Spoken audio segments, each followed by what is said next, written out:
Hello, everybody. It's Lenny Murphy with Greenbook Blog, and we're doing another one of our interviews. And today, actually, really excited. We've got one of our old friends, Dave Sackman, the CEO of Lieberman Research. Hello, Dave. How you doing, Lenny? I'm doing all right. And Dave has a very special guest that I've been looking forward to talking to for a while. Dave, I'll give you the honors. My pleasure. On my left is Jeremy Bailenson. Jeremy is a professor at Stanford, and he heads the Virtual Human Interaction Lab. And together we co-founded something called Applied VR. Which kind of leads to the road show that you've been putting on the last year with freaking people out at market research events with the virtual reality applications. And for those who don't get it, we're going to be showing that as well in Atlanta at IAX. But we're not going to talk necessarily about VR for research purposes. Let's talk about kind of VR overall. So, Jeremy, tell us a little bit about what you've been doing and how you and Dave connected, and where do you see the space going as of today? So for about the past 20 years, I've been studying virtual reality, building virtual reality systems and testing to see the psychology behind VR, how their brains change when they're inside virtual reality, how their behavior changes afterward. And for about 20 years, the technology has just crawled at a snail's pace. And just about 3 years ago, things started to move. Probably started with Microsoft's purchase of a product from a company called Prime Sense that allows the Kinect infrared sensor to track people's movements. And then what you've seen in the last, I would say, year or so is a few different large companies competing to have displays that allow you to see and hear stereoscopically for much cheaper prices than typical. So to give you a sense, Lenny, in my lab, the helmet, the head-mounted display we've been using for the last decade costs substantially more than my car. And now you can buy one that's just about as good for a couple $100. So we're really at a tipping point in terms of the technology right now. Yeah, it seems that we just suddenly, like with mobile or smart devices, that we just hit that cusp. We sure have. Something shifted. Excuse me, guys. I'm so sorry. So you actually consulted on the Oculus Rift deal a little bit, or at least Zuckerberg came and chatted with you a little bit. Well, let me be really clear. I did not consult on the Oculus Rift. Okay. Zuckerberg came to visit my lab, so I have a lot of corporate visitors who come to my lab, and welcome all of them. It's always a lot of fun to get people who make decisions about the future of consumer products to get their take on virtual reality. And Mark Zuckerberg, among lots of other people, often come. So Mark came to the lab and had a good time, put on the helmet and walked around, had experienced how immersive virtual reality can be. And then what we did is we talked a lot about not how Mark could use VR to help Facebook, but really how, the muscle and the money that Facebook has, how that can use virtual reality to make the world a better place.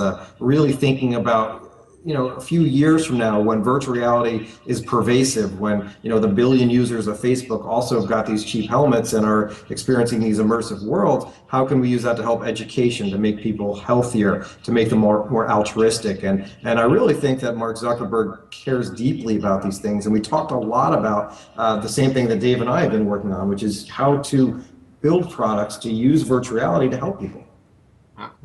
So I saw an incredible video not so long ago on YouTube of a grandmother, a woman's grandmother who was dying and couldn't get out of the house. And I think we all saw that video. You saw that video, yeah. She called Oculus, they sent her a headset, and the grandmother had this amazing experience of walking outside, and so that certainly gives some sense of the benefits of VR just from a life quality standpoint.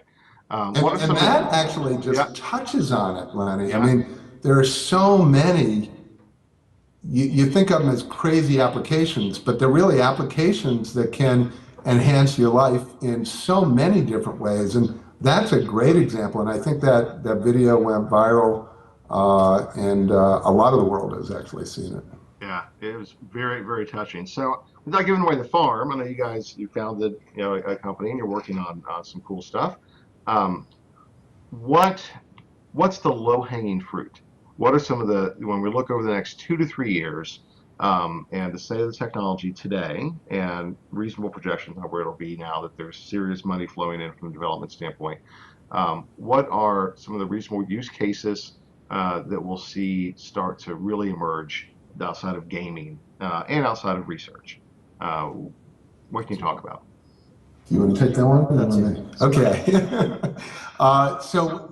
We're actually getting surprisingly good early traction, and we're getting it at the CEO level in organizations and wide-ranging organizations. So to share with you the things that are getting early traction, which may be the low-hanging fruit, is we first of all have been working with a large $40-50 billion insurance company in their C-suite developing a worker safety product that they actually launched at a large 5,000 person trade show. And the whole idea of this is that it's meant to reduce injuries in factories and warehouses. Another idea that's getting early traction is a weight loss product, and we're talking to we're talking to CEOs and CMOs of two of the largest weight loss companies about a novel approach to using VR to change human behavior to help people more effectively both lose weight and keep it off.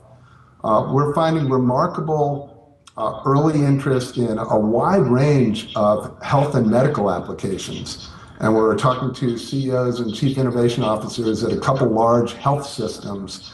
And so we're talking with them not just about weight loss programs, but also about pain management, about migraine treatment, about applications for chemotherapy that can both make the experience feel like it goes faster, reduce nausea, reduce pain after the treatment, applications in alcohol and drug rehabilitation, treating eating disorders. There's a wide range, smoking cessation, a wide range of medical and health applications, worker safety, team development, team effectiveness applications. It's really quite a broad range. And as we're finding, financial institutions, more responsible use of credit, being better at saving money are just a couple more. So a lot of people ask what the low-hanging fruit is, and I think the answer is we don't know, but these are the applications that are currently at various early stages of development. Okay. I would also assume that the collaboration and virtual workplaces would be an area of fairly easy consideration. Is that? So that ties into team effectiveness, team building, leadership development. And so we're working with one large Fortune 100 company at their university, their training center, at using virtual reality to help them develop stronger team effectiveness, which you could think of as collaboration. Okay. So, Jeremy, you mentioned that you were tracking changes in the brain through virtual reality, which I would assume that absolutely that would be the case. Can you talk about what you've seen? What happens inside the brain when we're immersed in these experiences? So when you think about virtual reality, I like to talk about the catch-22 of virtual reality. And the catch-22 is that a virtual experience feels real. So to give you an example, the quintessential demo that you did was walking over a plank. No, I didn't walk over the plank, Jeremy. Maybe I had to hold my hand. There are like about 50% of adults who, when they see that pit drop, they can't physically make themselves walk over a virtual plank. So the brain has not yet evolved to differentiate virtual experiences from real ones. However, the other half of the catch-22 is that in VR, anything is possible. So experiments we've run in my lab, we've had people jog in place physically, and then in a virtual mirror, they see an avatar that looks just like them, losing a pound for every minute they exercise. And they get to see what we call self-efficacy, the belief that they can change based on their behavior, and that causes great behavioral changes. We've done research in financial behavior. So people who are in their 20s have a very hard time connecting to their future self. So it's hard for a 20-something to imagine what they're going to be like when they're 65. But imagine you got to see yourself in virtual reality and I hit a button and your face slowly morphed to how you're going to look when you're 65. So the link to your future self becomes more visceral, and it turns out this causes people to put more money in savings accounts and help themselves out. So regardless of what domain we've studied in for the past 15 plus years, if you give someone an intense virtual experience, that changes their behavior more than most things people have tried. But the beauty is you can create scenarios that are just simply not possible to do in the real world. All right. So as we think about I'm sure you remember the movie Lawnmower Man. Came out in the 90s, right? Yeah, sure. Yeah, it was great. We've come a long way, baby, from from there. And so we talk about this slow progression. What was the tipping point? Was it computing power? Was it just people sitting down and trying I to don't solve the think problem? it was computing power. I really think what, in my opinion, the forces that caused the change were with social networking. The world realized how much people adore spending time online, for better or for worse. We are very satisfied with spending time with virtual others. And once that became clear to everyone, including the powers that companies like Facebook and Samsung and Sony and all these other places that are putting big money into VR, once that became clear, they started putting lots of resources into these types of products. And when you look at the Sony Morpheus and the Oculus Rift and Samsung's version that they just announced today, by the way, this is not something that happened just today. They've been putting a lot of time in this over the years, and the love for online social interaction, in my opinion, coupled of course with Moore's law and computing power, is really what pushed us over the edge. So I would also imagine that in terms of the experience, again, using the Lawnmower Man example, right? That we look at that now and it's laughable, the graphics involved. Right. But today with things like mocap and we have movies like Avatar, et cetera, that are just incredibly realistic, totally virtual experiences. Even some of the games, I see commercials for games sometimes. I'm like, wow, that's amazing! Look at that. That looks real.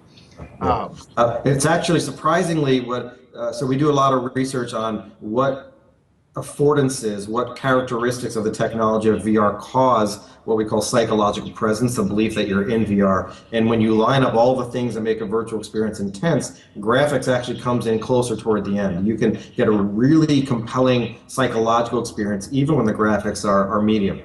Oh, interesting. So what about the issues we're thinking about the the avatar, seeing yourself, um, the issue of the uncanny valley, of that kind of primitive interaction with something that is not human. We just recognize that it's not. It's hard to relate to that. Is that an issue in VR? Is an issue that we're close to solving? So the uncanny valley is an idea formed by a roboticist named Mori in the 70s, and said as virtual humans become just below perfectly real, they get real enough to make us feel strange when we see them because it looks just too human but not perfect. And there's the research on this that we've done in my lab and other places. You can solve the uncanny valley by making sure that the photographic realism of an avatar is matched with behavioral realism. So if you think of a movie like Toy Story, so Pixar, those folks were very smart. They knew they couldn't do the behavioral motion capture perfectly, so they made toys that didn't have realistic human faces, and you don't have the uncanny valley there. And so what we found in our research, so long as you match the nonverbal behavior to the photographic realism, you do just fine. We also, Lenny, it's interesting, believe that we can take advantage we can make that an advantage. So for example, in weight loss, in our approach to weight loss, we are going to have people talking to an expert that they choose, whether it's a doctor, a nutritionist, or someone else. The nice thing about this is when they have full presence, they will just talk to that expert like the person is an expert. But because it's actually in virtual reality, we believe that they'll actually have less of the shame that they have in the real world when talking to that expert than they'd have in the real world. Sure.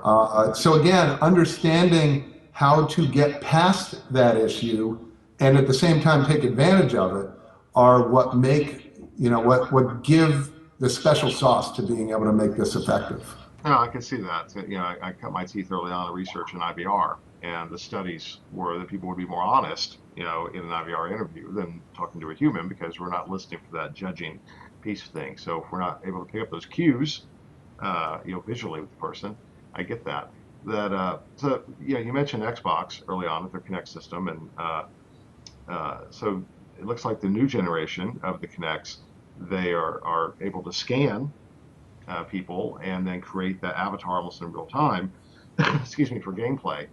So are we looking at a fairly near future where it'll be some combination of a Kinect type system scanning what's happening in real time with an Oculus type headset so that you're able to almost step into virtual reality as long as the program is compatible with that? So a lot of companies are bragging that they can produce a 3D rendering of the entire world. Yes. So Kinect has something called Fusion. Google's got their Project Tango, and because cameras are becoming so cheap and pervasive, and because we're able to now stitch together lots of images together, yeah, we're getting close to the ability to, the same way that Google uses satellites to produce Google Earth and updates it all the time. So when I visited Microsoft Research 3 years ago, the vision they told me, which kind of blew me away, was imagine that something like the Kinect, that everybody wore them on medallions or wristwatches, and constantly you were going out in the world and scanning 3D images and uploading that to the system. In the same way Google Earth gets uploaded by satellites, a 3D rendering of the entire world was constantly getting updated by people walking around. And back then I thought that was pretty far-fetched, but today I don't really think that's far-fetched. I think that's realizable not just in our lifetime, but in the next couple of years. Well, have you seen the Ricoh Theta camera?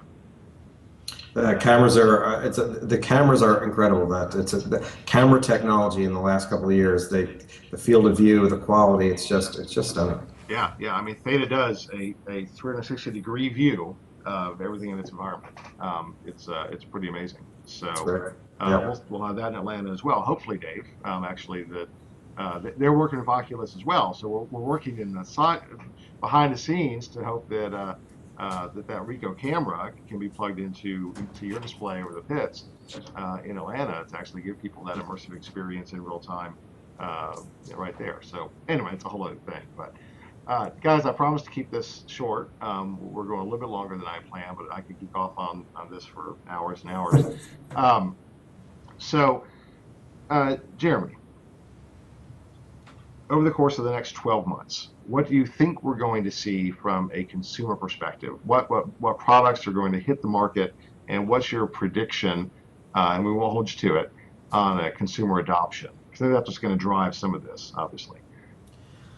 Well, Dave and I are working on products in the short term that we can use existing technology and actually, distribute. So the weight loss product, I mean, I can see us pairing a Kinect with an Oculus and have these in homes in the short term. I really, at this point, in my opinion, the hardware and the computing power is enough.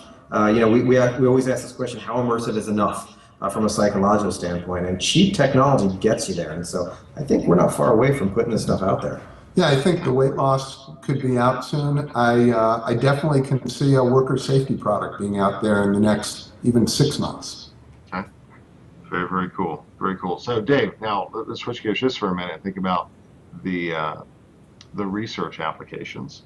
Sure. Because this is a research blog, and that's what folks are going to be most interested in. So what traction are you getting, or what interest is there in research applications around VR specifically? Sure. So we're getting interest in an array of different possibilities. Certainly, virtual shopping remains of interest to people, and that's easy. Actually, lots of people can do that. But what we're finding interesting are applications where it's, for example, in a retail store, we can now simulate different service models. So different service models come from different costs, and we can actually see the impact of a different service model on average ticket, or how much money they spend at the store. We can do pricing research differently. We now literally can put people in a store, whether it's a fast food store or a fast food restaurant, or whether it's a supermarket, we literally can have people go enter the store, have presence and feel like they're in the store, shop as they would, and see the actual impact of a price change, whether it's got little impact or whether it has significant impact. We're working with folks on new product development, on options for products, very much like choice models and conjoint, but now with it happening in the quote real world. Now the challenge with all this is we've yet to have a study be less than 6 figures, and it's new. So oftentimes it's hard to rationalize spending $100,000 or $150,000 on something new. A pricing study typically wouldn't cost $100,000 or $150,000 to just plug it into a BASIS study, as an example. Right. Now we believe that this provides a much more real sense. We've been working on some of our pragmatic brain science ideas and seen them with some of the largest packaged goods companies actually add about 25% more predictive power to the current models that they use. And our own work in virtual reality suggests that we can get even greater lifts in predictive performance. So we're still real new, real early. We've probably got maybe 10 to 20 companies that are seriously exploring this. And I suspect this will be a slow haul, but I do believe that it'll be an approach that can enhance our current market research approaches. Yeah, it sounds like that maybe the initial model is akin to the neuromarketing labs that were such a rage a few years ago.